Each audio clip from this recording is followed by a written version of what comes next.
On September 16, 1944, certain airfields in Britain saw history in the making. For the first time, an entire army was to be carried overseas into enemy territory, with men, guns, tanks and supplies complete.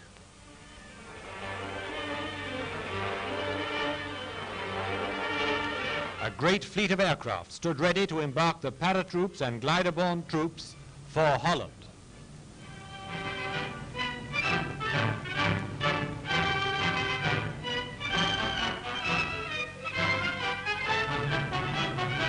More than 1,000 transport gliders were used.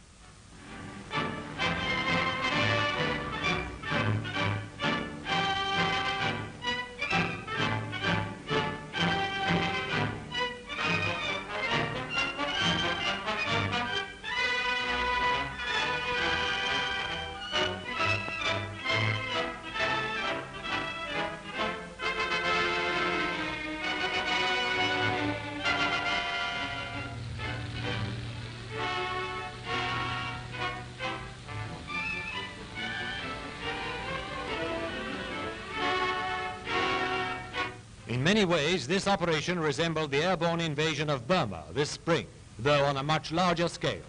As in Burma, this force was to be landed behind the enemy line and would be required to maintain itself for some time.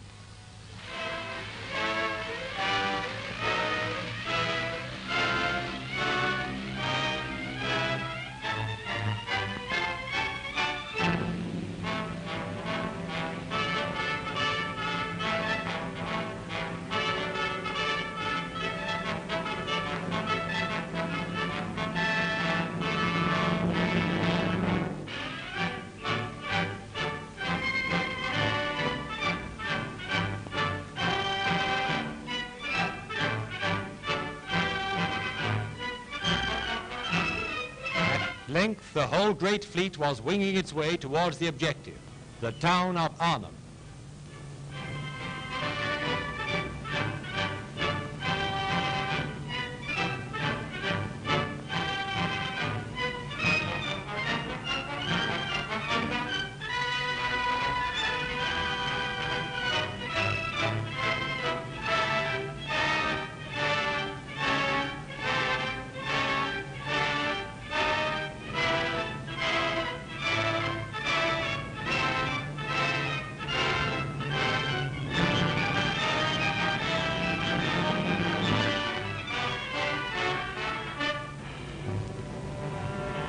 Above and below circled scores of protecting fighters, guarding the defenseless gliders and transports from prowling aircraft of the Luftwaffe.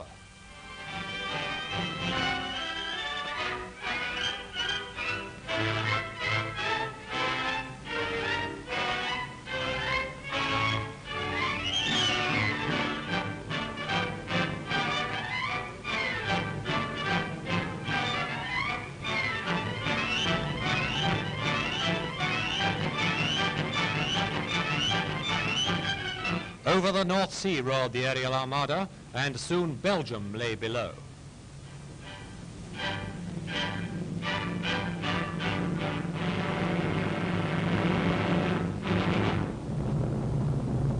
Gleefully, Belgian townsfolk watched its passing as it headed towards the Dutch border.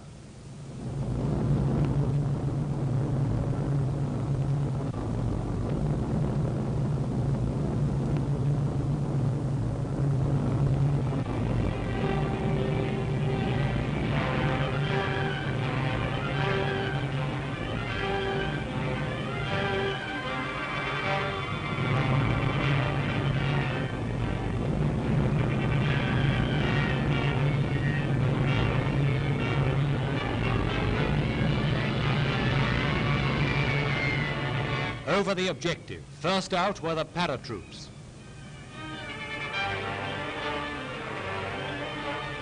This bold venture was a far cry from the aerial invasion of Crete. Within the brief space of little more than 3 years, Germany has been left far behind in aerial warfare.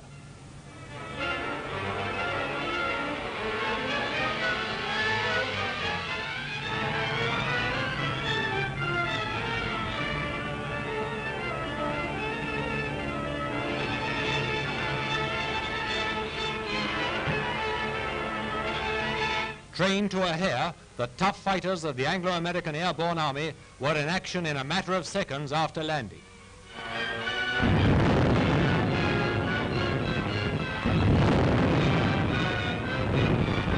Their first task was to neutralize immediate enemy resistance and clear the way for the gliders to land without enemy interference.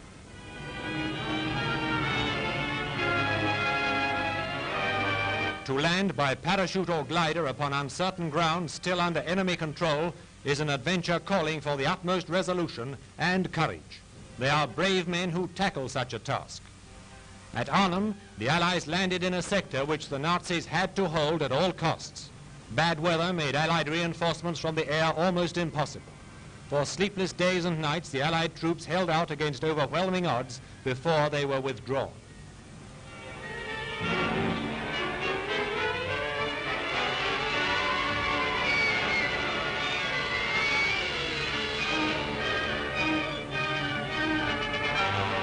Arrived on time, the gliders were soon discharging their cargoes of fighting men, tanks, guns and supplies to reinforce the paratroops. An entire Allied army had swept down from the skies behind the enemy fighting line.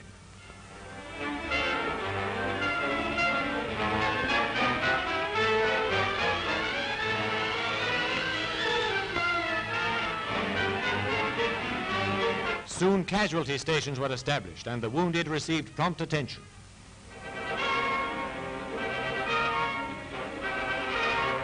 Men of the Dutch underground army gave invaluable help to the Allies.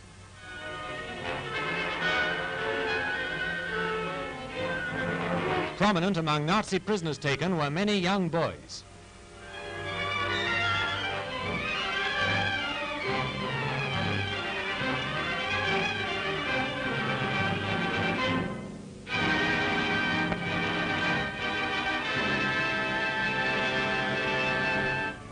The Airborne Army had failed in their immediate objective, but they'd succeeded in drawing against themselves several German army divisions, thus enabling the Americans on another sector to force a crossing into Germany itself.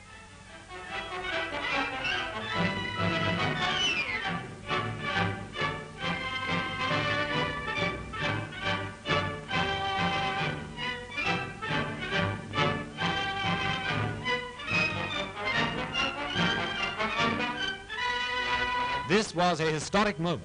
Despite the Führer's solemn promises to the German people, the sacred soil of the Reich had been invaded by soldiers of an enemy nation.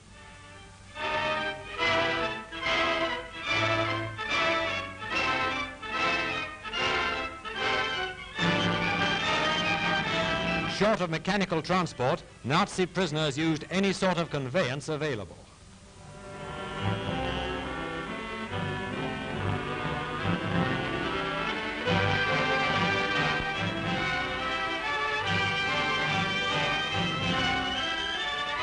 Latest on the list of liberated countries, the Grand Duchy of Luxembourg celebrated the entry of the Allies into its capital.